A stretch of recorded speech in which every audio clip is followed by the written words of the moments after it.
So we've talked about structure a number of times this year on the podcast.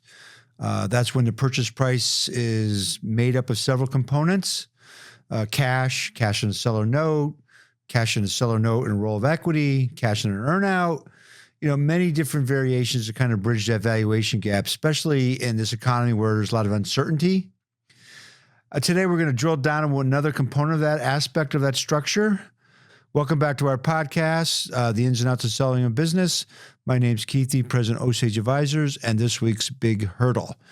So when I talk structure, like I indicated in the opening, it's kind of a way of bridging the valuation gap. So it's made up of cash in a earnout, cash and roll of equity, cash and seller note.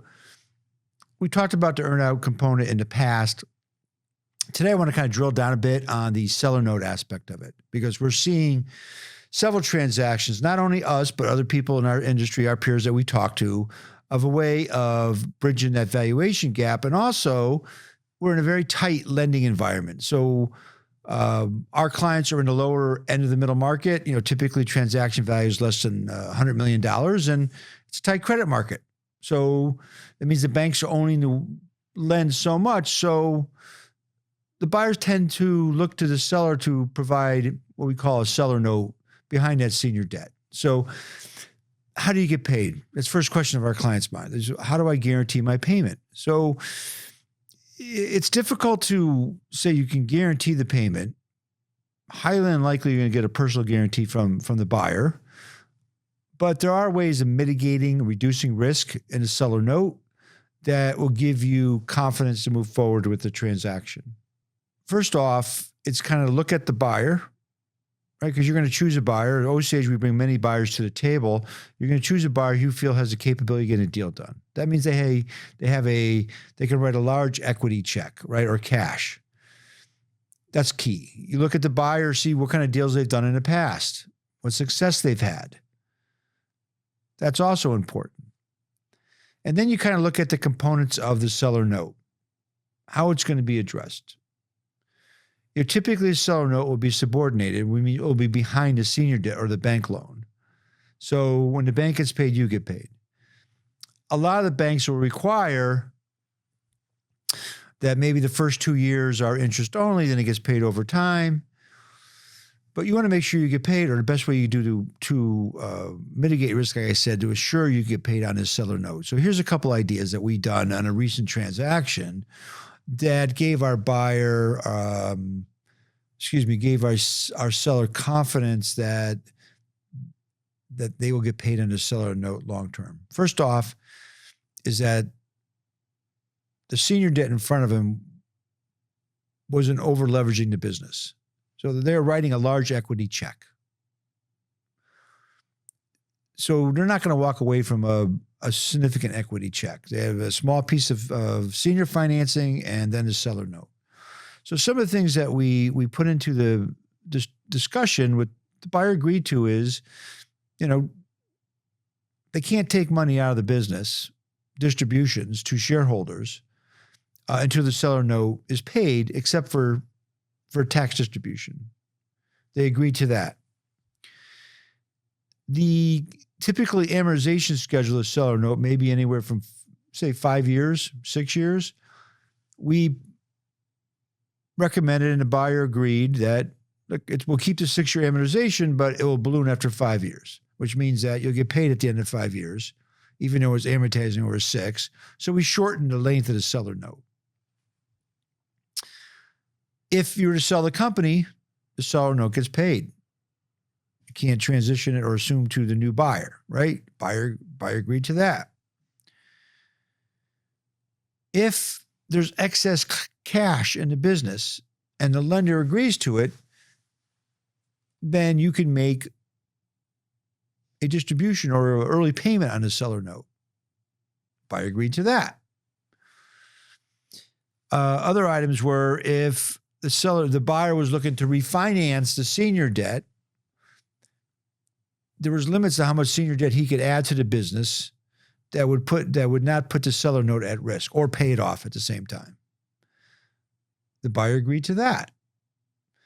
Also, that you will be able to get the same reporting that the bank got regarding financials. In this case, you get quarterly financial statements. So you can, if you're not actively participating in the business after you sell or shortly after you sell, at least you get financials so you can see what's happening with the business. Therefore, you're in a position to monitor the success. Lastly,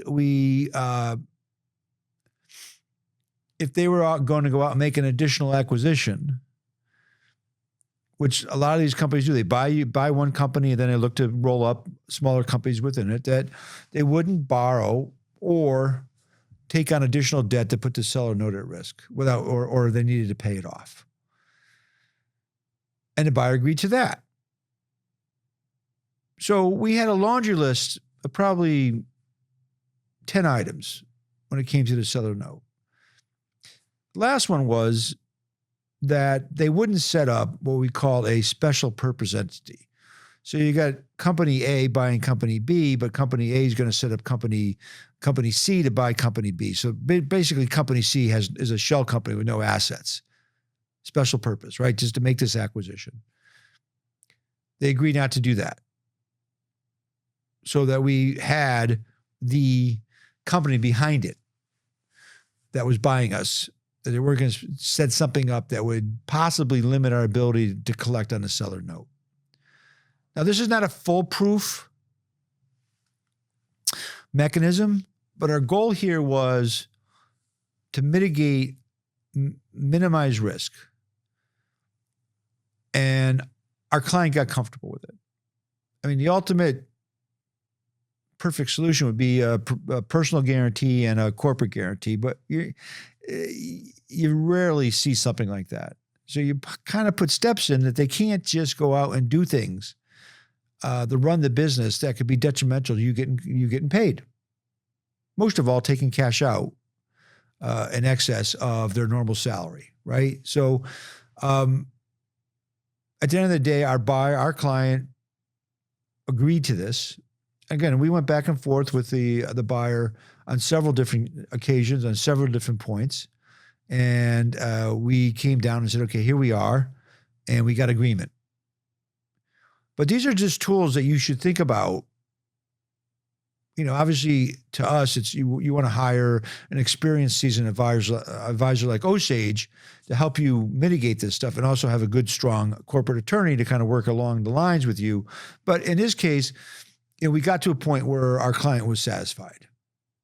At the end of the day, the client was writing a significant equity check to buy this business. They're not going to just walk away from a significant equity investment because of say a $2 million seller note or $1 million seller note, right? They want to make sure this business is successful. So at the end of the day, it worked out.